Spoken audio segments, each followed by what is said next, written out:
Bonjour tout le monde et un grand merci d'être ici ce soir. J'aimerais tout d'abord remercier Michel Virard et l'Association des humanistes du Québec pour l'invitation. C'est grandement apprécié. Alors, ma présentation va intituler le genre, la religion et l'effacement des femmes. Devrait durer environ 60 minutes, ce qui laissera du temps, je l'espère, pour la discussion par après. Alors, je présenterai en première partie ma réflexion sur le genre et l'invisibilisation des femmes telle que ce que j'ai soumise au Comité des sages sur l'identité de genre, à savoir sur l'impact du remplacement progressif de l'identifiant sexe par celui du genre dans les politiques gouvernementales pour l'atteinte d'une égalité réelle entre les hommes et les femmes au Québec. Cette présentation débutera par le rappel de la réalité biologique des femmes et sera suivie par les différentes recommandations que j'ai soumises. Ce n'est malheureusement pas le seul élément qui menace actuellement le droit des femmes à l'égalité. La deuxième partie porte donc sur la religion et l'effacement des femmes. Je présenterai comment la primauté des droits individuels sur les droits collectifs des politiques canadiennes, la bienveillance religieuse des politiques canadiennes, le rétrécissement de l'espace public et accessible aux citoyens et la désinformation, la notion de blasphème comme limite à la liberté d'expression, ainsi que l'intégrisme religieux qui jette également une ombre menaçante sur l'égalité. Alors, le genre et l'effacement des femmes. Tel que mentionné précédemment, la première partie, je vais décrire un peu le comité des sages. Après ça, ça va porter sur la réalité biologique des femmes et mes recommandations visant à... Je les lirai pas toutes ici parce qu'on va y passer par après. Alors, vous allez les revoir un peu plus tard. Le comité des sages, qu'est-ce que c'est? D'abord, le comité des sages a été créé le 5 décembre 2023 suite à il y avait eu des manifestations houleuses qui étaient revenues en septembre 2023 autour de l'enseignement de l'idéologie du genre dans les écoles. Je ne sais pas si vous vous souvenez, ça fait juste un an. Alors, le gouvernement Legault a eu beaucoup de pression et pour solutionner le problème ou pour me remettre le problème à plus tard, a créé le comité des sages sous la responsabilité de la ministre de la Famille, Mme Suzanne Roy. Lors de l'annonce, la ministre a clairement indiqué que le comité devait travailler en étroite collaboration avec le comité québécois LGBT et qu'il n'était pas question de reculer sur les droits existants des personnes trans et non-binaires. En avril dernier, la ministre précisait que le comité avait déjà rencontré à tout le moins minimum 25 experts et expertes et au moins 45 groupes de personnes ou de la société civile de tous les horizons. Je pense peut-être que Romain faisait partie de ça. Il y a aussi François Chapelot, professeur de biologie, qui est allé présenter, et moi-même, à 3 différents endroits, qu'on a présenté nos points de vue. Et puis, qu'elle a aussi indiqué que plusieurs autres rencontres étaient encore à venir, alors le comité continue à rencontrer des gens. Le rapport final est prévu pour l'hiver 2025. Il sera réalisé par la ministre avant d'être rendu public. Alors, juste pour vous situer, là, je suis allée avant. Ah oui, ça, le mandat. Désolée. Le mandat. Le mandat est vraiment simple, c'est de brosser un portrait de la réalité québécoise, recenser les politiques publiques, les pratiques et les directives québécoises dans plusieurs secteurs, et on mentionnait que ça couvrait l'éducation, le sport et loisirs, la famille, la santé et les services sociaux, la sécurité publique, etc. Et aussi, surtout, analyser leurs effets potentiels sur l'ensemble de la société québécoise. Recenser, comparer, analyser les politiques, les directives et les pratiques mises en place au sein des États comparables au Canada. On n'est pas tout seul, c'est un mouvement international, donc c'est important de se comparer. Identifier les principaux enjeux à approfondir par la suite et toujours collaborer avec le Conseil québécois LGBTQ. Le comité est présidé par Mme Diane Lavallée, qui est la présidente du comité. Ce qui est bon à savoir et ce qui est encourageant à mon point de vue, c'est que Madame Lavallée a présidé le Conseil du statut de la femme de 1999 à 2006. Donc, elle est très au fait de l'égalité entre les hommes et les femmes. C'est sous son mandat que le Conseil a publié l'avis vers un contrat social pour l'égalité entre les femmes et les hommes, lequel sert toujours de document de consultation lors des commissions parlementaires et a conduit le gouvernement en 2007 à adopter une politique sur l'égalité entre les hommes et les femmes.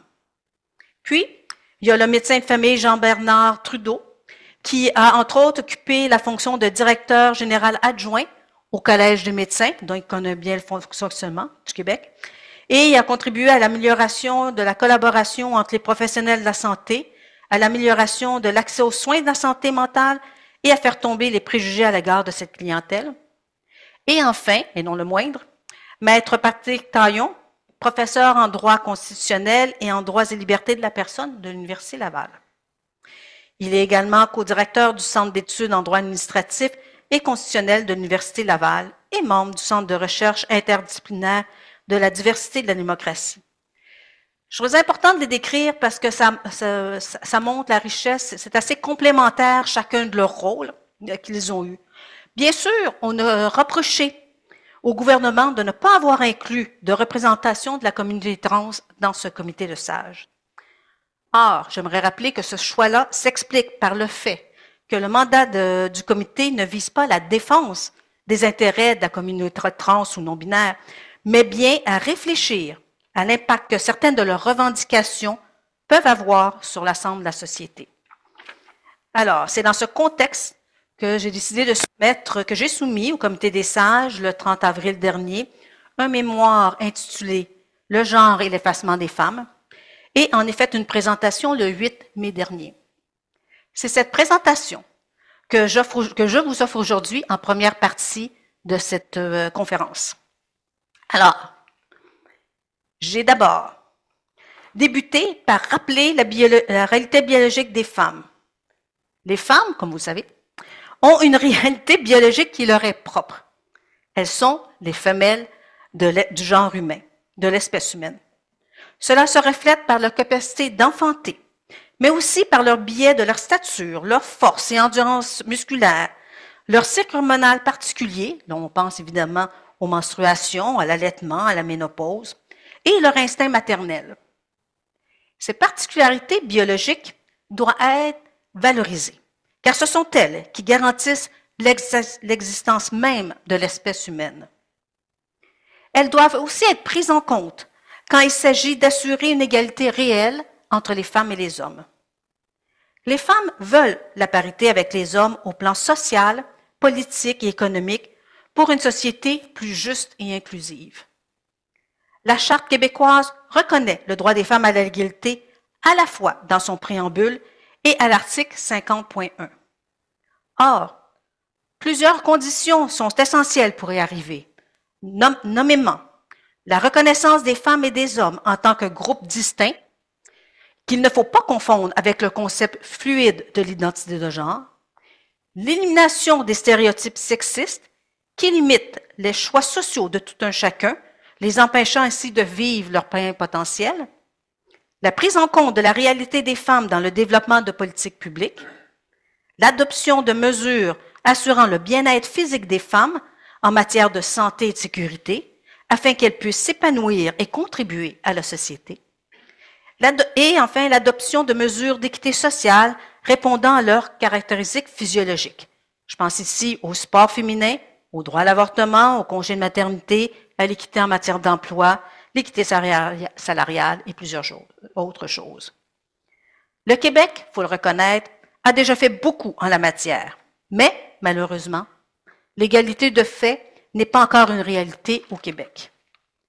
La prévalence actuelle de l'identité de genre sur l'identifiant sexe dans les politiques publiques a pour effet d'invisibiliser les femmes au profit du genre, souvent associé aux stéréotypes sociaux. Vous voyez la contradiction? On essaye de se débarrasser des stéréotypes et ça revient.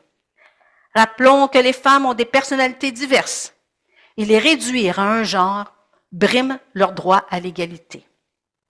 Cette prévalence à l'identité de genre invite à l'adoption, comme vous avez sûrement remarqué, d'un vocabulaire qui nie leur réalité biologique. Par exemple, lorsqu'on parle d'une personne avec un vagin, qui menstrue ou qui allaite. Nier la réalité d'un groupe, les femmes dans ce cas-ci, est rarement un gage de réussite au plan de l'inclusion et du respect, bien au contraire. L'amalgamation du sexe et du genre dans les politiques québécoises heurte de plein fouet le droit à l'égalité entre les femmes et les hommes et, ce faisant, porte atteinte à la Charte québécoise. Il faut distinguer le sexe du genre et reconnaître que le premier est une réalité biologique immuable et la base du droit des femmes à l'égalité, alors que le second peut fluctuer dans le temps selon les circonstances. La discrimination basée sur l'une ou l'autre de ces caractéristiques est, comme il se doit, interdite. L'invisibilisation des femmes. Il est troublant de constater que le mot femme est absent de la plupart des plans stratégiques des ministères. On utilise à la place des mots génériques comme individu, personne, victime, employé ou autre. La disparition du mot femme dans les plans est problématique car les ministères ferment ainsi les yeux sur leurs besoins particuliers. Ainsi, aucun des enjeux liés à l'égalité des femmes soulevés par le Conseil du statut de la femme ces dernières années n'a trouvé place dans ces plans stratégiques des ministères. L'invisibilisation des femmes se retrouve également dans la plupart des tableaux de Statistique Canada, puisque ce dernier amalgame les notions de genre et de sexe, donc les personnes dites cisgenres et transgenres, dans l'appellation femme ou homme, depuis la directive du Conseil du Trésor de 2018, demandant que la variable genre de la personne soit utilisée par défaut dans la plupart des analyses gouvernementales. Heureusement, le gouvernement du Québec a accès aux données détaillées de Recensement Canada pour élaborer ses propres tableaux statistiques. Il est donc de sa responsabilité de corriger cet impair et produire des données statistiques respectueuses de la réalité biologique des femmes.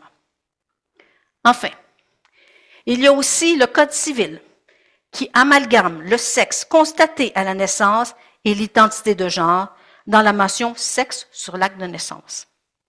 Il s'agit encore une fois d'un déni de la réalité biologique.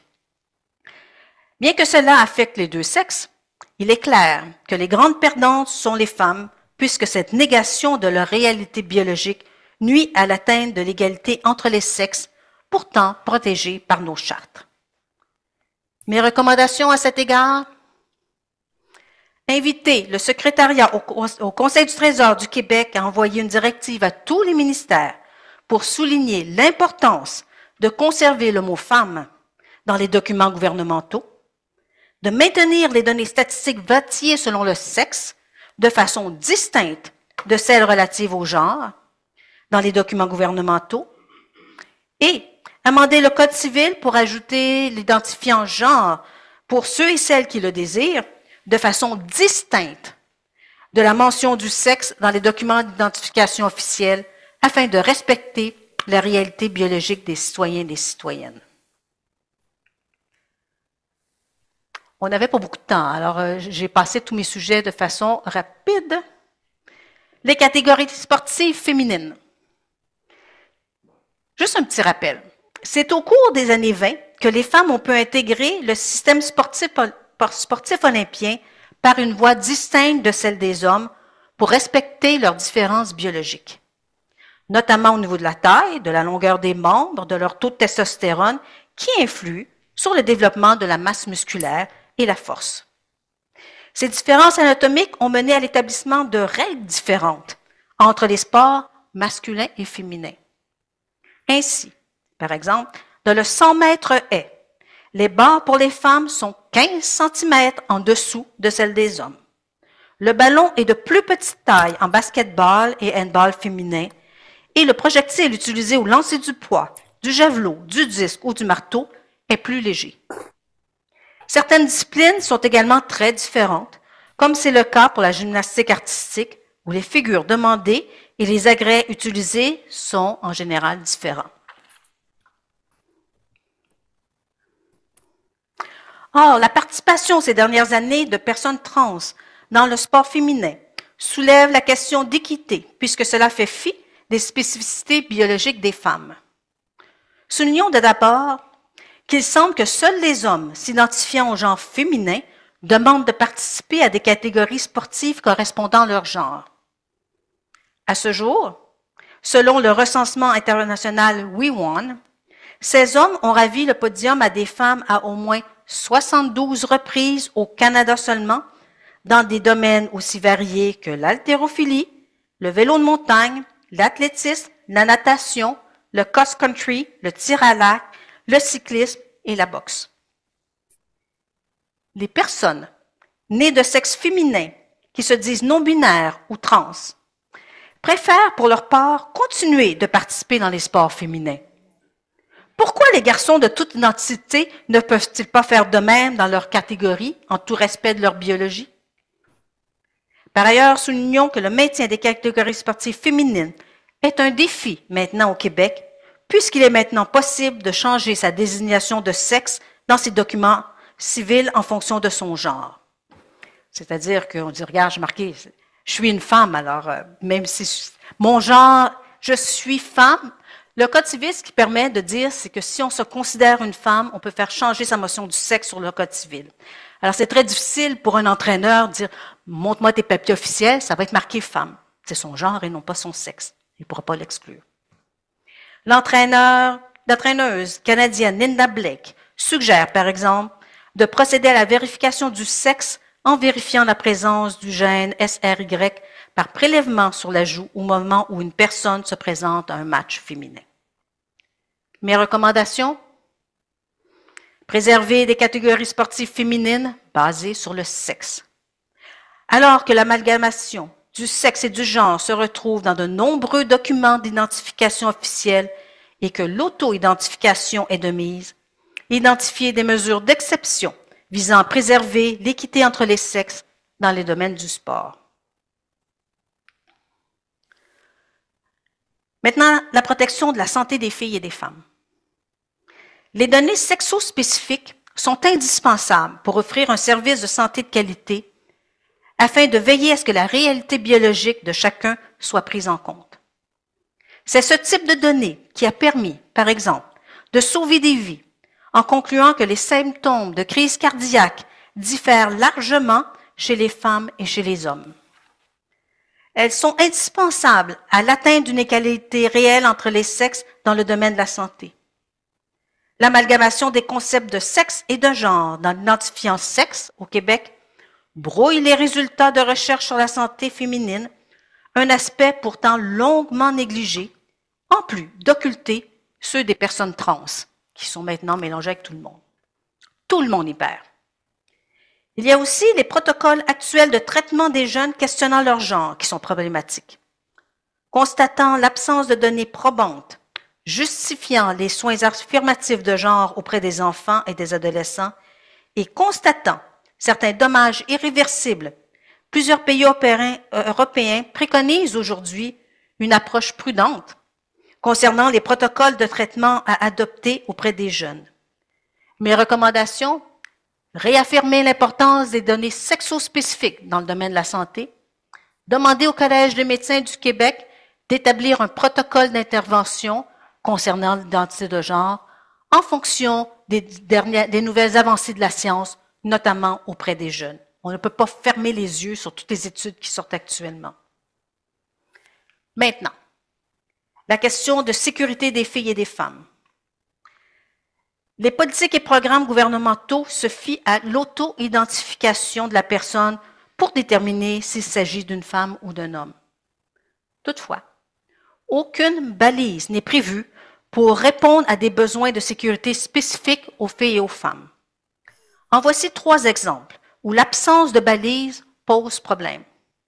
Premièrement, il y a les toilettes et les vestiaires. Alors, je reviens à une histoire de l'hiver dernier. 3 plaintes soulevant des malaises, des enjeux d'intimidation, de regards insistants ont été formulées en 1 mois seulement, alors que l'Université de Montréal avait limité l'accès aux vestiaires pour femmes, privilégiant l'utilisation de vestiaires unisexes pour l'accès à la piscine lors de la réfection du sepsum. L'institution universitaire a donc dû rectifier son approche. Ça a juste pris un mois, puis ça n'avait pas d'allure, le nombre de plaintes, il a fallu qu'il recule.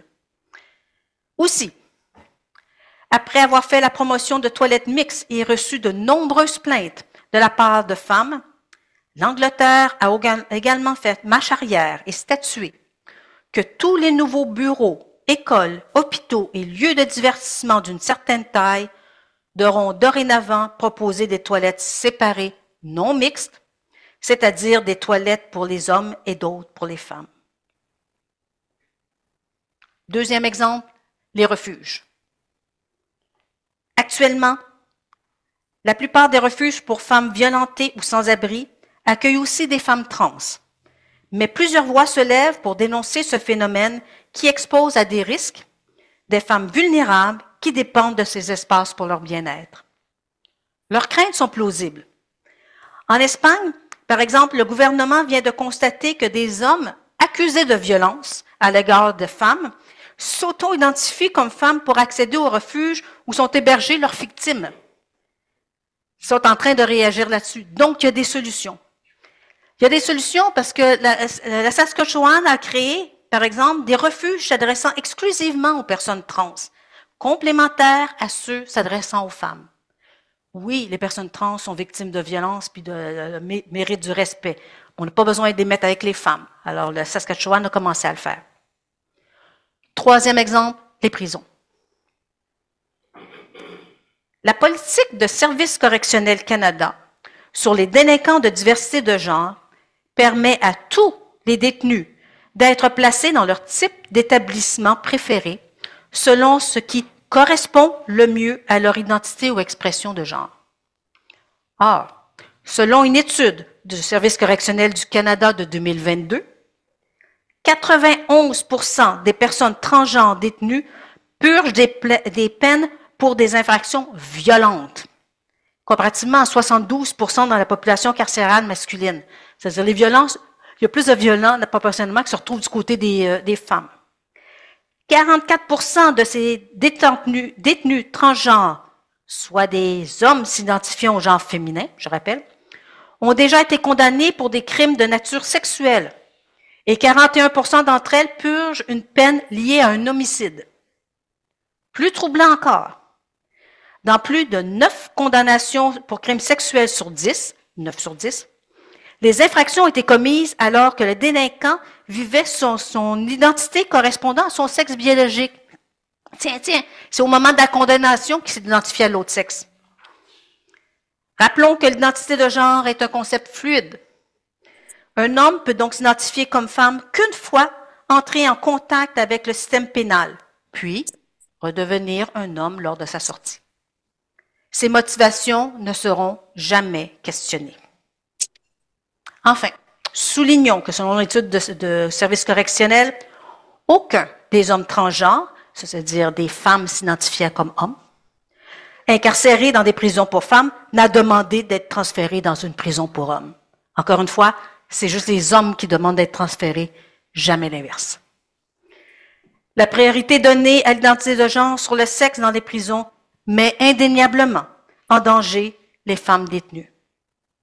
Or, certains pays qui avaient adopté pour une politique carcérale similaire à celle du Canada remettent aujourd'hui en question leur approche. Il y a tout récemment l'Écosse, mais aussi le Royaume-Uni, qui consacre désormais une aile séparée dans une prison pour femmes pour les détenues transgenres violentes. Mes recommandations: réaffirmer l'importance des espaces réservés aux femmes, que ce soit dans les toilettes, les vestiaires, les refuges, les prisons, pour assurer leur sécurité. S'inspirer des expériences internationales pour trouver des solutions pérennes aux droits des femmes à la sécurité dans la société. Et, encore une fois, alors que l'amalgamation du sexe et du genre se retrouve dans de nombreux documents d'identification officielle et que l'auto-identification est de mise, identifier des mesures d'exception visant à préserver la sécurité des femmes dans les lieux réservés pour elles. Il y a aussi ce que j'ai souligné aussi au Comité des sages, 3 aspects du nouveau programme Culture et citoyenneté québécoise qui sont problématiques. Et là, je parle de nos jeunes, hein, la formation qui est obligatoire dans les écoles. Le premier concerne le glossaire, des concepts particuliers des notions en éducation de la sexualité. Selon le ministère de l'Éducation, le sexe est une catégorie sociale qui répartit la population entre femmes et hommes à partir de caractéristiques physiologiques. Ça, c'est ce que j'ai présenté au Comité des sages au mois de mai dernier. Au mois de juin, le ministère a changé un petit peu avec les pressions qu'il y a eu, changé un petit peu la définition et il a enlevé le mot social. Alors, ça devient juste une catégorie qui répartit la population entre femmes et hommes à partir de caractéristiques physiologiques. Même avec ce petit changement-là, le sexe n'est pas une catégorie qui répartit la population à partir de catégories physiologiques. On ne regarde pas, avez-vous des seins, regardez d'un bord, ou avez-vous d'autres choses, puis vous êtes considéré un homme. Le sexe de la personne découle de la fusion de gamètes mâles et femelles qui produiront un organisme porteur de chromosomes XX, XY, dans chacune de ses cellules et qui produira soit des spermatozoïdes, soit des ovules. De plus, la définition proposée par le programme CCQ est limitée car elle ne pourra pas être utilisée dans des cours de sciences pour décrire le système de reproduction de l'ensemble du règne animal. Enfin, elle mine l'atteinte de l'égalité entre les femmes et les hommes en niant la réalité biologique des femmes. La définition du genre aussi est problématique. On ne voit pas grand-chose parce qu'elle fait référence à ce que j'ai souligné en jaune, à une hiérarchisation des femmes et des hommes ainsi que du féminin et du masculin. Alors, dans la définition du genre, une hiérarchisation, c'est quand même un classement des fonctions selon un rapport de subordination. Alors, en incluant cette notion dans la définition et en promouvant, comme il se doit, le respect de l'identité et de l'expression du genre, on enseigne le respect de la subordination du genre féminin au genre masculin. Enfin, le ministère amalgame le sexe et le genre dans l'expression « identité de sexe et de genre ». A-t-on vraiment une identité de sexe? La Charte reconnaît le sexe et l'expression ou l'identité de genre comme étant 2 motifs distincts pour laquelle la discrimination est interdite. Ne pas reconnaître la différence entre les 2 concepts risque d'avoir des conséquences négatives à la fois pour le droit des femmes à l'égalité, basé sur le sexe, je le rappelle, et sur la reconnaissance et le respect des personnes trans. Comment, dans un tel contexte, le gouvernement peut-il affirmer qu'il protège le droit des femmes à l'égalité, pourtant protégé par les chartes? Faudra-t-il intenter un recours collectif pour se faire reconnaître? Je sais qu'il y en a qui y pensent. Hein? Il y en a qui y réfléchissent. Le deuxième enjeu, changer ma page. Le deuxième enjeu concerne les ressources mises à la disposition des intervenants auprès des jeunes par le ministère pour l'enseignement lié au sexe et au genre. On y trouve, par exemple, l'expression « sexe assigné » à la naissance plutôt que « constaté » à la naissance. On remet en question la binarité du sexe, on affirme l'existence d'un 3e sexe, intersexe ou autre. On y nie la réalité biologique des femmes en affirmant que ce mot n'est pas lié à l'anatomie de la personne. Ici, c'est marqué, je pensais que ça serait plus gros, hein. Par exemple, une femme, qu'elle soit cisgenre ou trans, a un corps de femme parce qu'elle est une femme, indépendamment de l'anatomie ou de l'apparence de son corps. C'est strictement n'importe quoi. Alors, les femmes biologiques deviennent des cisgenres. On n'est plus femmes, on est des cisgenres. Même l'attirance sexuelle d'une femme pour un corps de femme est niée. Les lesbiennes y étant des personnes attirées sexuellement par les personnes de son propre genre. Cette négation de l'existence biologique des femmes et de leur attirance sexuelle n'augure rien de bon. Enfin, le 3e enjeu. Le 3e enjeu concerne l'absence de critères de sélection pour les partenaires. Quand on regarde le programme du ministère, il est clairement indiqué que l'éducation de la sexualité est une responsabilité partagée par l'ensemble du personnel scolaire, ça peut être la secrétaire à l'entrée, le directeur ou en collaboration avec les partenaires externes. Donc, on invite n'importe qui. Or, comment s'assurer que ces intervenants présentent des approches basées sur la science et reconnaissent la notion du sexe à la base du droit des femmes à l'égalité dans le monde? Dans un contexte où plusieurs se questionnent sur l'effervescence de l'autodiagnostic de dysphorie de genre à l'adolescence, notamment chez les jeunes filles, il convient aussi de s'assurer que ces intervenants aient l'expertise nécessaire et promeuvent les valeurs d'égalité entre les sexes. Mes recommandations, vous allez voir à un moment donné. S'assurer que les partenaires invités à contribuer à l'éducation et à la sexualité aient une formation adéquate reconnue, présentent des approches basées sur la science, reconnaissent la notion du sexe à la base du droit des femmes à l'égalité et fassent valoir le fait qu'il n'est pas nécessaire de s'identifier à un genre différent de son sexe pour adopter des comportements sociaux moins conventionnels. Aussi, revoir les définitions des mots sexe et genre et identité de sexe et de genre du glossaire du programme Culture et Citoyenneté et revoir les ressources mises à la disposition des intervenants auprès de nos jeunes afin de s'assurer que les notions liées au sexe soient scientifiquement exactes. Alors, l'autre défi, il y a aussi la confiance de la population qui est ébranlée à l'égard du gouvernement lorsqu'il est question de genre. En voici 3 raisons, selon moi.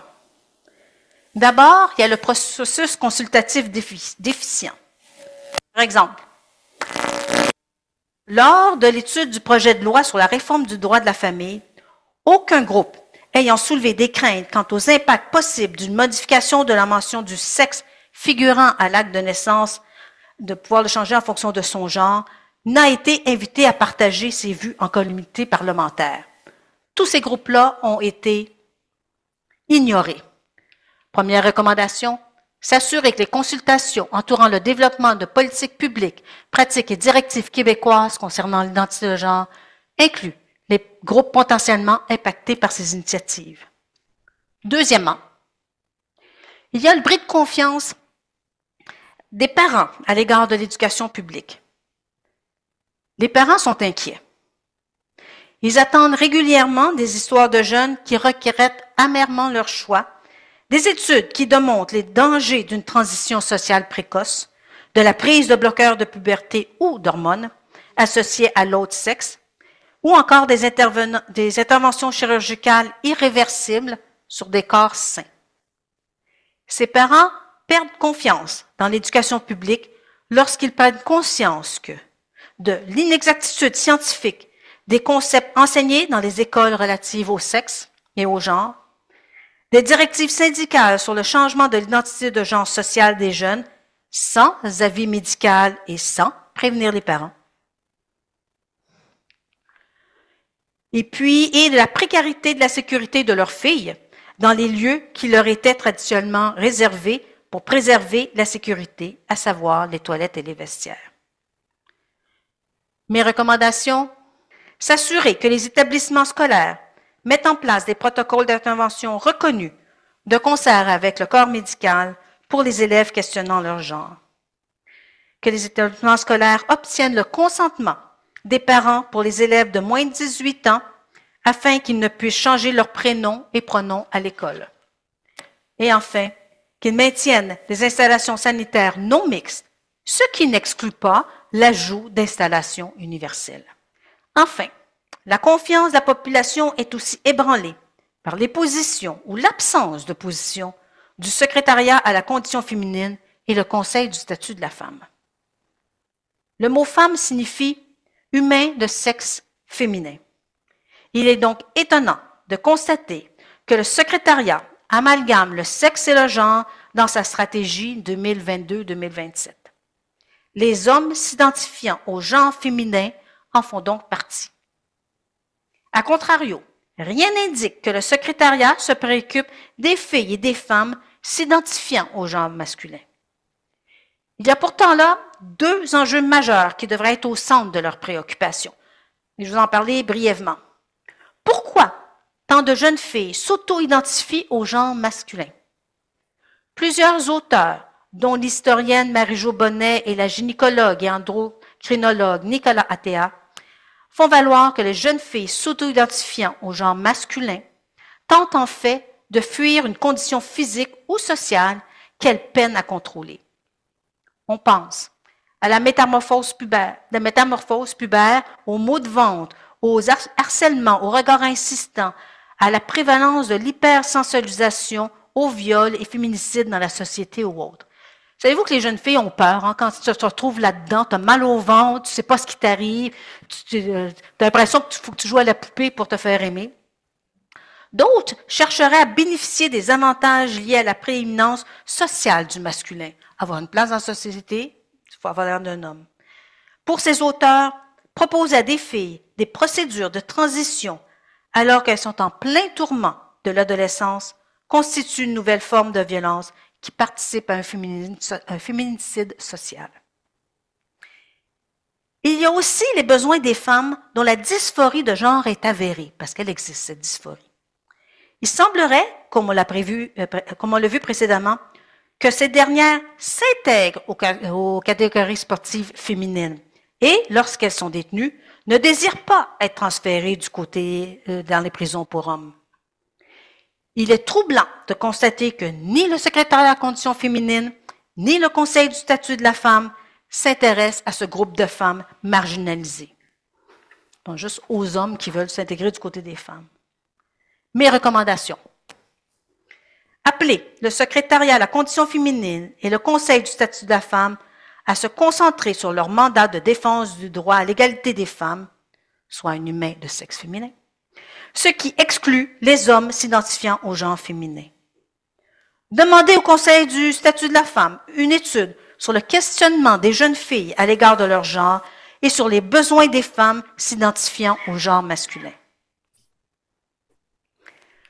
Ça, c'était ce que j'ai présenté au comité des sages. On a eu une bonne discussion après, ça a été très bien reçu, mais je suppose qu'ils ont bien reçu toutes les recommandations. Alors, on verra en hiver 2025 ce qu'ils ont retenu.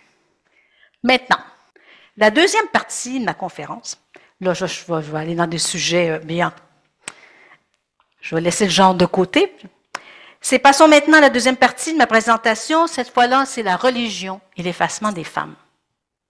Comme le rappelait si bien Maxime Benno-Jobin, qui est tellement agréable à lire dans la presse, c'est à cause de l'emprise des mouvements religieux sur la droite que le droit à l'avortement recule, que l'accès à la pilule abortive est limité, que les droits des minorités sexuelles sont attaqués, que le rapport à la sexualité est tordu, que la définition de la famille est préhistorique, que les livres sont bannis. Partout dans le monde, quand les droits des femmes reculent, la religion n'est pas loin. La religion fait partie des plus grandes menaces contemporaines à l'égalité entre les sexes qui contribuent à l'effacement des femmes.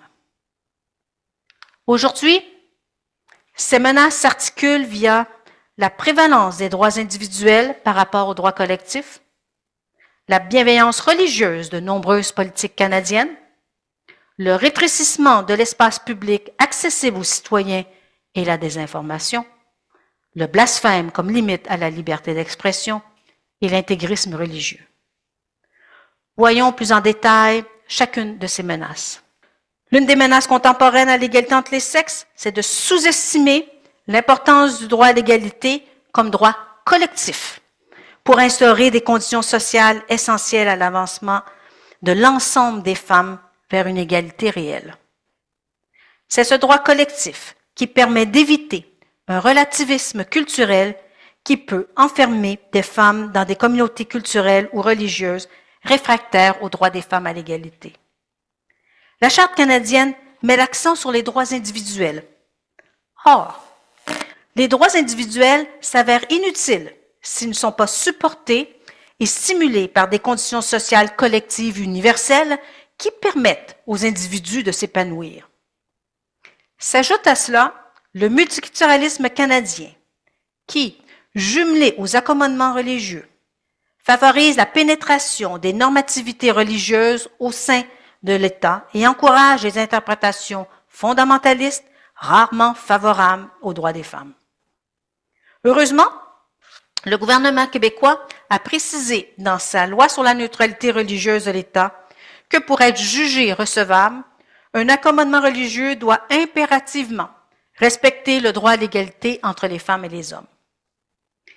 Il a aussi tenu à rappeler, dans les considérants de la loi sur la laïcité de l'État, l'importance que la nation québécoise accorde à l'égalité entre les femmes et les hommes et à inclure l'égalité de tous les citoyens et citoyennes dans ses principes directeurs. Il est intéressant de constater que, dans son jugement sur la laïcité de l'État, la Cour d'appel, c'est ce printemps, a qualifié d'innovant le fait que cette dernière ait expressément inclus l'égalité de tous les citoyens et citoyennes dans ses principes constitutifs. Pour elle, et je parle toujours de la Cour d'appel, si la loi relie le principe d'égalité à la laïcité, c'est vraisemblablement en raison des tensions entre les préceptes religieux et l'égalité, tout particulièrement l'égalité des sexes. Ma recommandation? Enchasser le droit des femmes à l'égalité, de concert avec la loi sur la laïcité de l'État dans la Constitution canadienne, soit dans la loi constitutionnelle de 1867, telle qu'autorisée par la Constitution canadienne à son article 45, ou dans une constitution indépendante. La bienveillance religieuse. Au cours des ans, la bienveillance religieuse des politiques canadiennes, par respect du multiculturalisme, est venue porter ombrage aux droits des femmes à l'égalité. En voici quelques exemples éloquents au fil des ans. La Constitution canadienne. En plus d'avoir choisi de débuter le libellé de sa Constitution de 82 par attendu que le Canada est fondé sur des principes qui reconnaissent la suprématie de Dieu et la primauté du droit, le gouvernement canadien s'est aussi assuré dans la Constitution de protéger certains droits spécifiques aux écoles religieuses, à son article 29. Ainsi, les écoles publiques des commissions scolaires catholiques de l'Ontario peuvent donc, par exemple, continuer de discriminer leurs enseignants à l'embauche en fonction de leur religion, que des professeurs catholiques qui enseignent dans les commissions scolaires. Le Canada accorde aussi le statut d'organisme de bienfaisance enregistré qui donne accès à des bénéfices fiscaux appréciables à des organisations qui n'offrent aucun bénéfice social autre que de promouvoir la religion. Et la définition qui est donnée par Revenu Canada, c'est-à-dire manifester, faire avancer, préserver ou renforcer la croyance dans trois principaux attributs d'une religion, soit la foi en une puissance supérieure et invincible, comme Dieu, un être ou une entité suprême, une pratique religieuse ou un profond respect, ou un système particulier et complet de dogmes et de pratiques. Ma recommandation, que le gouvernement du Canada mette fin aux avantages fiscaux accordés aux organismes voués exclusivement à la promotion de dogmes et de pratiques religieuses, puisque ces derniers sont souvent contradictoires avec le respect du droit des femmes à l'égalité. Il y a aussi dans la bienveillance religieuse, évidemment, l'exception religieuse concernant la propagande haineuse. Le Code criminel canadien protège, comme vous le savez, les personnes qui fomentent volontairement la haine ou l'antisémitisme lorsque leurs propos sont exprimés de bonne foi et fondés sur un texte religieux auquel ils croient ou l'interprétation de celui-ci. En plus de mettre à mal la neutralité religieuse de l'État, cette exception religieuse fragilise la protection de nombreux groupes, dont les incroyants, les femmes, les homosexuels ou certains groupes ethniques ou raciaux, visés par les textes de plusieurs des principales religions du monde. Ma recommandation, évidemment, que le gouvernement du Canada abroge l'exception religieuse du Code criminel à l'égard de la propagande haineuse, puisqu'elle offre une défense aux personnes dénigrant publiquement les femmes lorsque leurs propos sont basés sur un texte religieux auquel ils croient. La misogynie des textes religieux sur lesquels se fondent les grandes religions monothéistes n'est plus à démontrer. En rappel, Ottawa a adopté en 2017 une motion dénonçant l'islamophobie et nomme, l'an passé, une commissaire chargée de la lutte contre l'islamophobie. Ces initiatives reflètent l'état d'esprit du Canada anglais à l'égard de la critique des religions et entraînent une censure de la critique de pratiques religieuses sexistes qui nuit aux droits des femmes à l'égalité. De plus, le fédéral a utilisé son privilège parlementaire à 2 reprises, soit en 2019 et en 2022, pour passer outre au jugement de la Cour suprême de 2015 sur la neutralité religieuse de fait et d'apparence requise pour les représentants de l'État, afin de maintenir la prière dans la Chambre des communes. Il a le droit, parce que c'est une question de privilèges parlementaires, ils ne sont pas tenus de respecter les décisions de la Cour suprême. Mais à 2 reprises, le Bloc québécois leur a demandé on peut-tu respecter les décisions dans ce cas-là? Et le gouvernement canadien a dit non, nous, on tient à la prière. Alors, quand ils disent qu'ils respectent les droits de la personne, c'est quand ça fait leur affaire. Ainsi, au début de chaque séance de travail, le président de la Chambre fait la lecture d'une prière qui débute par « Dieu Tout-Puissant, nous te remercions des nombreuses grâces que tu as accordées au Canada et à tes citoyens. » Mes recommandations?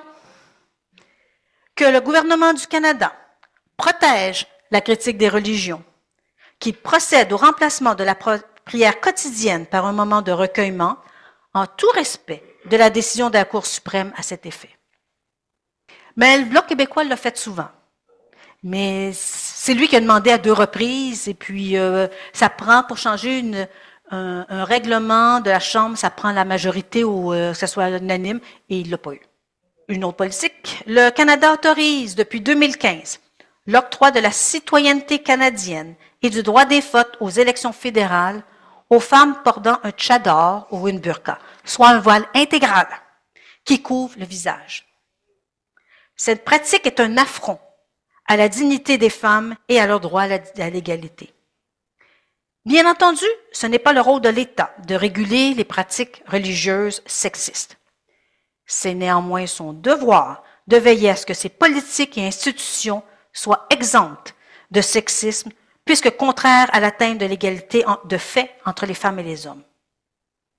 De plus, le gouvernement fédéral utilise des femmes voilées dans des publicités pour illustrer le multiculturalisme canadien, à la tonne. Or, le voile est indéniablement un symbole sexiste, et imaginer que toutes les femmes le portent par choix est une profonde illusion. Par exemple, des enseignantes qui contestent la loi 21 ont affirmé à la Cour supérieure porter le voile par pudeur et par modestie. Alors, je vais vous rappeler ici que la pudeur, selon le petit Robert, signifie un sentiment de honte, de gêne qu'une personne éprouve à faire, à envisager des choses de nature sexuelle. C'est une disposition permanente à éprouver un tel sentiment, la honte. Et la modestie signifie la modération, la retenue dans l'appréciation de soi-même. Donc, je ne suis pas capable. Ces témoignages démontrent bien les valeurs transmises par le voile. Or, le Canada a la responsabilité, en vertu de ses accords internationaux, de promouvoir l'égalité entre les femmes et les hommes et de contrer les stéréotypes. Cautionner des signes religieux sexistes dans les publicités d'État équivaut à valider la discrimination systémique que les religions font aux femmes. Mes recommandations? Que le gouvernement du Canada refuse, dans ses pratiques et politiques, toute atteinte à l'égalité des femmes. Qu'il cesse d'utiliser des symboles contraires à l'égalité entre les sexes pour refléter la diversité canadienne dans ses publicités et communications publiques. Il existe de nombreuses autres façons de refléter la diversité. L'autre point, l'autre menace. Le rétrécissement de l'espace public accessible aux citoyens et la désinformation sont aussi une menace à l'égalité entre les sexes. Dans une démocratie, le peuple est souverain. Des élections ont lieu tous les 4 ans pour que les citoyens puissent nommer des représentants qui développeront en leur nom différentes politiques. Or, notre système politique laisse aussi une place importante aux différents lobbies pour qu'ils contribuent à un éclairage et une expertise nécessaires à la prise de décision publique. Soit. Mais comment s'assurer que les lobbies représentent bel et bien les préoccupations de ceux qu'ils disent représenter? L'exemple de la laïcité. Comme vous le savez, plusieurs groupes d'intérêt ou lobbies interviennent dans le dossier de la laïcité. On pense aux humanistes, au MLQ, au PDF Québec, les libres penseurs athées, au Rassemblement pour la laïcité, qui militent en faveur d'une laïcité. De l'autre, les associations religieuses, telles le Conseil national des musulmans canadiens, la World Sikh Organization of Canada, l'Association du droit Lord Reading et l'Alliance des chrétiens en droit, défendent des principes en accord avec leur dogme religieux. Ces prises de position antagonistes sont l'apanage d'une saine démocratie. C'est normal qu'on entende tous les points de vue. Cependant, des questions se posent lorsque les interventions de lobbies politiques sont perçues comme reflétant les préoccupations de l'ensemble d'une communauté culturelle donnée, comme c'est souvent le cas pour les associations religieuses. Sont-ils de bons porte-parole lorsqu'il est question de politique publique? Je ne parle pas de religion, mais de politique publique. Selon une importante étude effectuée auprès de 130 000 membres de clergé américains de 40 confessions différentes, l'affiliation confessionnelle est très instructive pour connaître l'allégeance politique d'un pasteur, mais pas celle d'un fidèle. De nombreux fidèles, en particulier dans les églises conservatrices, ne sont pas politiquement alignés sur leur pasteur. Ainsi, ce n'est pas parce qu'un groupe partage les mêmes convictions religieuses qu'il y a consensus au niveau des politiques. Ces informations, cette étude qui était majeure, invite donc à la prudence lors de l'interprétation des préoccupations d'une communauté culturelle par le prisme des associations religieuses. Ainsi, ce qui est fatigant, c'est la tendance des politiciens et des médias à considérer les représentants des associations religieuses comme de bons porte-parole pour communiquer les préoccupations d'une communauté culturelle donnée à l'écart de politiques publiques. Ça pose problème et ça mène à de la désinformation et à un déficit démocratique. On se fie aux autres pour représenter une communauté qui ne pense pas nécessairement pareil. En ce qui a trait aux médias, leur rôle est d'informer la population avec le plus d'objectivité possible. Or, ces derniers ne se questionnent pas sur la représentativité effective des associations religieuses ou sur les objectifs qu'elles visent lors de leur prise de position.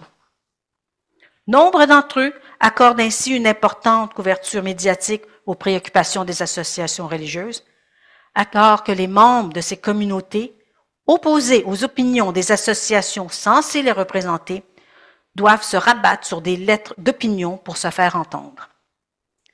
Cette manière de faire est fort préoccupante. Cela contribue à la désinformation et au rétrécissement de l'espace public accessible aux citoyens, ce qui nuit à l'avancement des droits des femmes. Ma recommandation, que nos gouvernements et médias reconsidèrent l'importance accordée aux organisations religieuses à titre de porte-parole des membres d'une communauté lorsqu'il est question de politique publique. Le blasphème comme limite à la liberté d'expression menace aussi l'égalité des sexes. La liberté d'expression, d'opinion et d'expression fait partie des droits protégés par la Déclaration universelle des droits de l'homme de 1948. Il s'agit du droit de ne pas être inquiété pour ses opinions et du droit de chercher, de recevoir et de répandre sans considération de frontières les informations, les idées, par quelque moyen d'expression que ce soit. Or, cette liberté d'expression heurte les tenants de dogmes religieux qui ont recours aux accusations de blasphème pour faire taire les personnes questionnant leurs croyances. Le Canada a décriminalisé le blasphème en 2018. Déjà une bonne étape. La liberté d'expression défendue par le Canada est cependant limitée par la criminalisation des discours qui incitent à la violence contre un groupe identifiable. Le défi consiste donc à départager un propos critique à l'égard d'une religion de ce qui relève du discours haineux, visant un groupe en particulier, c'est-à-dire qui incite à détester des personnes. Les propos du premier ministre Trudeau ont ainsi créé toute une polémique en associant respect d'un dogme au respect de la personne suite à l'assassinat, vous vous souvenez, l'assassinat de l'enseignant français Samuel Paty pour avoir montré des caricatures jugées blasphématoires par une partie de la communauté musulmane en affirmant qu'il ne faut, Trudeau, il disait, en affirmant qu'il ne faut pas, là je cite, blesser de façon arbitraire ou inutile ceux avec qui on est en train de partager une société, une planète. Alors, il a refusé de donner son appui à Macron à ce moment-là, puis un peu plus, puis il condamnait M. Paty qui venait de perdre sa tête. Ces déclarations semblaient aller au-delà du concept de propos haineux qui limite la liberté d'expression au Canada. Comme la Cour européenne des droits de l'homme l'a rappelé en 1994, ceux qui choisissent d'exercer la liberté de manifester leur religion, qu'ils le fassent en tant que membres d'une majorité ou d'une minorité religieuse, ne peuvent raisonnablement s'attendre à être exemptés de toute critique. Ils doivent tolérer et accepter le déni, et même la propagation par d'autres de doctrines hostiles à leur foi. Toute critique des religions ne constitue pas en soi une incitation à la violence ou à la discrimination. Lorsqu'il faut surveiller, c'est le projet de loi C-63, édictant la loi sur les préjudices en ligne, actuellement l'étude au Parlement canadien, est à surveiller à cet égard-là parce qu'il touche à la liberté d'expression. Alors, c'est quelque chose à suivre. L'intégrisme religieux contribue également à l'effacement des femmes et de leurs droits ici et dans le monde. En voici quelques exemples. En Afghanistan, la directrice de l'ONU Femmes, Mme Shima Babous, déclarait en 2023, à travers de plus de 50 édits, ordres et restrictions, les talibans n'ont laissé aucun aspect de la vie des femmes indemnes, aucune liberté épargnée. Ils ont créé un système fondé sur l'oppression massive des femmes qui est à juste titre et largement considéré comme un apartheid de genre. Nulle part ailleurs dans le monde, il n'y a eu d'attaque aussi généralisée, systématique et globale contre les droits des femmes et des filles qu'en Afghanistan. Tous les aspects de leur vie sont restreints sous le couvert de la moralité et par l'instrumentalisation de la religion. En Israël, c'est pas juste c'est dans toutes les religions, c'est pour ça que j'ai mis plusieurs exemples. En Israël, le 14 août 2023, avant les attaques, on apprenait que le premier ministre Netanyahou négociait dans le cadre d'un accord avec des alliés ultra-orthodoxes des concessions qui pourraient éventuellement transformer radicalement le visage d'un pays où l'égalité des droits pour les femmes est garantie dans la Déclaration d'indépendance de 1948. Bien que des lois israéliennes n'aient pas encore été modifiées pour refléter ces concessions, d'aucuns craignent que ces changements soient déjà en cours aux dépens des femmes. Et voici les exemples. Les médias israéliens ont d'ailleurs fait écho à des incidents jugés discriminatoires. Des chauffeurs de bus ont refusé de prendre des jeunes femmes parce qu'elles portaient des hauts courts et des vêtements de sport. Des hommes ultra-orthodoxes ont arrêté un bus public et bloqué la route parce qu'une femme conduisait. Le Service national d'urgence médicale et de catastrophe a, pour la première fois, séparé les femmes des hommes pendant la partie théorique de la formation paramédicale entreprise pour répondre à une exigence du Service national israélien. Rappelons que lorsqu'il y a ségrégation basée sur le sexe, pour répondre aux souhaits des ultra-orthodoxes, les femmes sont soit assises en arrière ou ont accès à moins de financement, voire aussi des choix de carrière limités. Les défenseurs du droit des femmes s'inquiètent également des efforts que fait le gouvernement israélien pour affaiblir la Cour suprême, qui, elle, a soutenu l'égalité des droits pour les femmes dans plusieurs domaines. République islamique d'Iran. Le mouvement Femmes, Vie, Liberté, débuté en septembre 2022, suite à la mort de Mahsa Amini pour avoir mal porté son voile, a permis de mettre en relief les affronts aux droits des femmes perpétués par la République islamique d'Iran. Sa constitution même part du principe que la femme est une citoyenne de seconde zone. Elle est légalement la propriété de l'homme et elle doit se conformer à une multitude d'interdits sous peine de sanctions allant jusqu'à la mort. interdit économique, interdit d'aller et venir, interdit empêchant chacune d'elles de disposer de soi-même. Selon le code criminel iranien, la valeur d'une femme est égale à la moitié de celle d'un homme lorsqu'il est question de compensation pour un meurtre, lors de séparation d'un héritage familial, ou encore lorsqu'il est question du poids à accorder à leur témoignage dans un cadre judiciaire ou dans un contexte de divorce. De plus, la République islamique d'Iran impose une ségrégation systémique entre les sexes dans les écoles, les hôpitaux, les transports, les sports et autres. En 2023, plus de 30 institutions sont financées pour imposer le hijab et contrôler la pudeur. D'autres sont spécifiquement chargées de la répression contre les femmes dans les lieux publics et privés. Les États-Unis ne sont pas en reste. En 2022, les fondamentalistes chrétiens, très influents auprès de la droite américaine, obtenaient l'invalidation de l'arrêt Roe versus Blade par la Cour suprême, qui protégeait le droit à l'avortement à l'échelle nationale.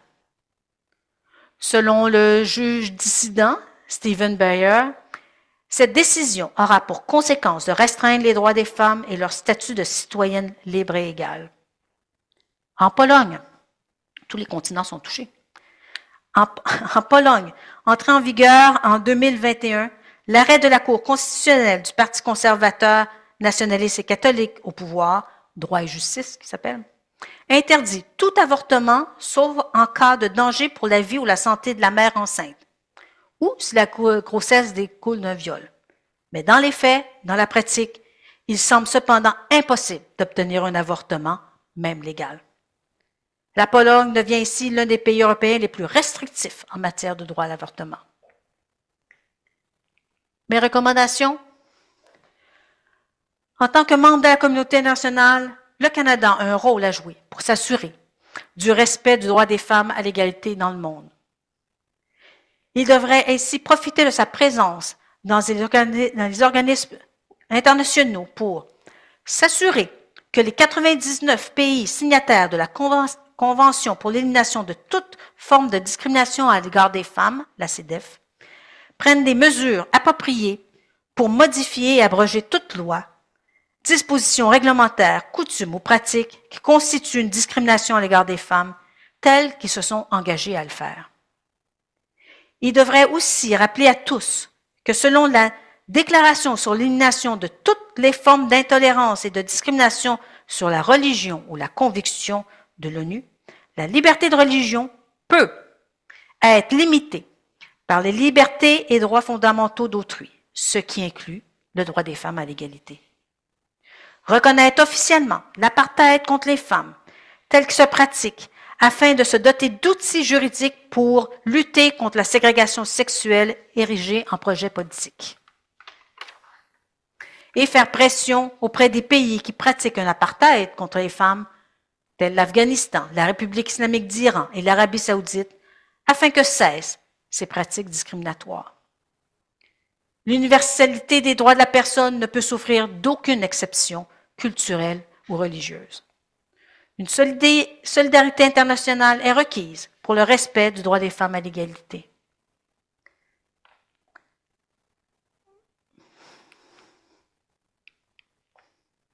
Ça s'en vient.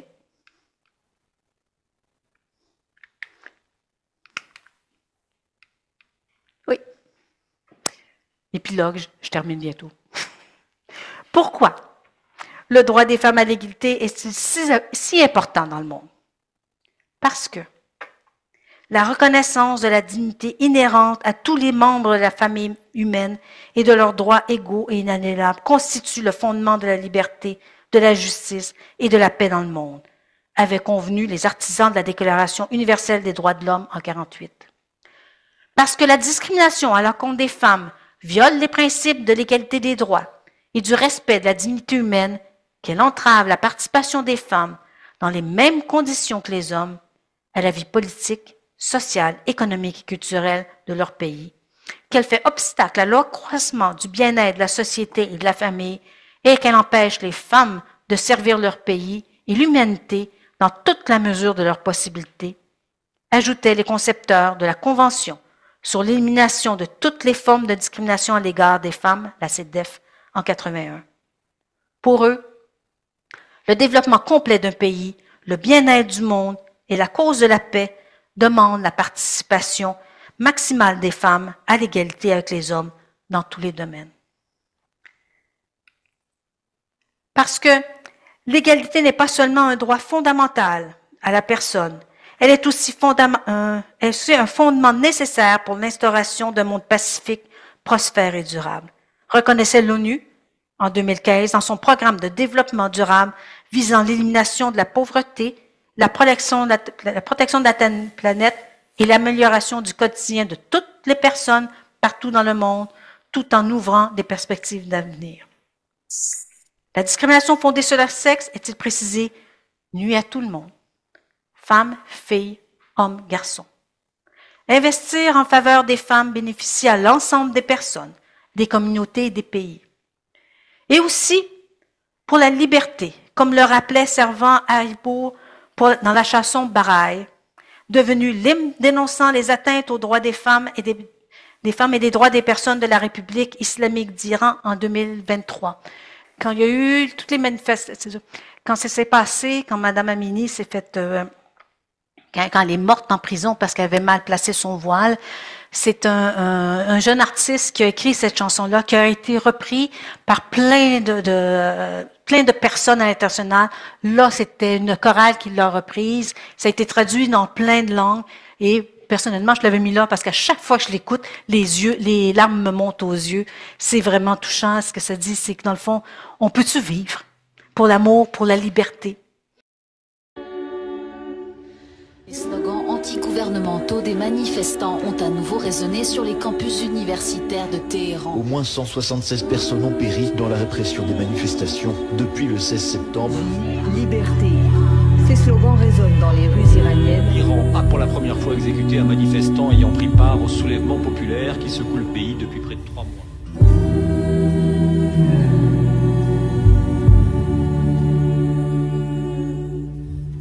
Pouvoir dans les rues encore danser, pour la peur qui nous glace, d'avoir embrassé. Mais pour ma sœur, pour ta sœur, pour toutes nos sœurs, pour chambouler nos cerveaux prisonniers du passé. Pour la honte de ne pas pouvoir ramener le pain, pour l'envie de mener une vie normale tous les matins. Pour cet enfant de la rue, ses rêves oubliés, mais qu'est-ce qu'un rêve nous a-t-il demandé?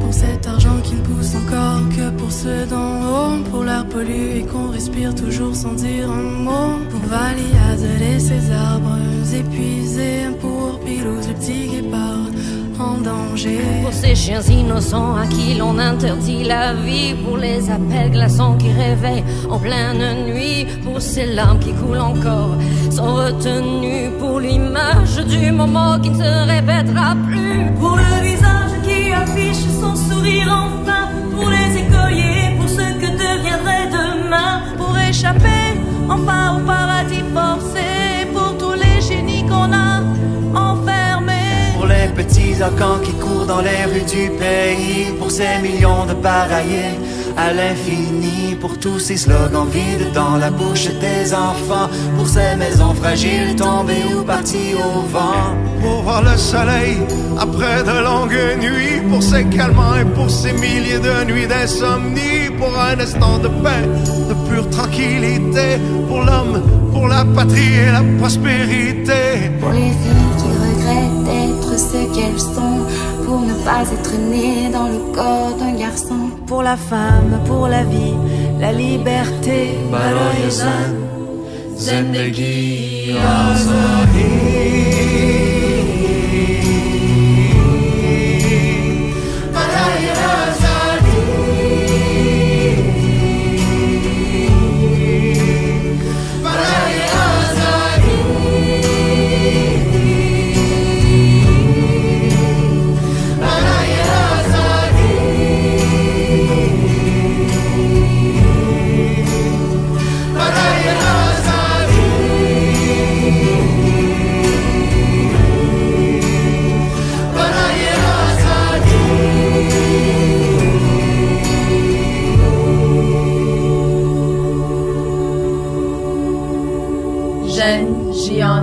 Azadi.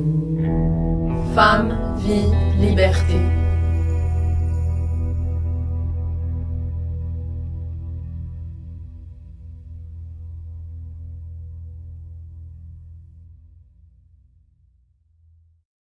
Alors, il n'en tient qu'à nous, citoyens et citoyennes de ce monde, de s'investir pour le respect de ce droit à l'égalité, pour la vie, comme il chante ici de façon extraordinaire, et tout simplement parce que c'est la chose à faire.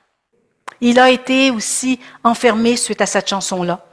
Et je pense qu'il vient d'être libéré il n'y a pas longtemps à cause de la pression internationale, mais ça faisait 2 ans qu'il était en prison. Et voilà. Non, c'est beau, j'aurais dû prévenir avant. Merci.